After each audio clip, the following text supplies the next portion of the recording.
Hi, so you want to move all the objects in the scene into like another location. So how you going to do that? So you click, now shift click, shift click, shift click, shift click, shift click. Now you move. You see, it's pretty time consuming and it's not efficient way.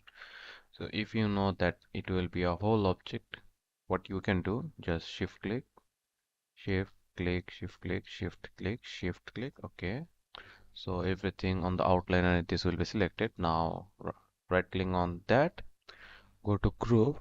This is a shortcut has Ctrl G. Now click the group. Now if you just select one of the cubes over here, now if you move, you see you don't have to click individual cube each time when you move the meshes around the scene.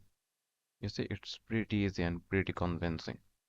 Okay, so here's a group actor. So okay, so now if you want to just move the yellow cube, how you can do that? To do that, right click on that. Now here's a group. Now select ungroup. Okay, now it's ungrouped. Now I can just individually move the cubes. Yeah, thanks. Another thing, if you stuck on something or if you want me to make any tutorial related to 3D or Unreal Engine, please comment down below.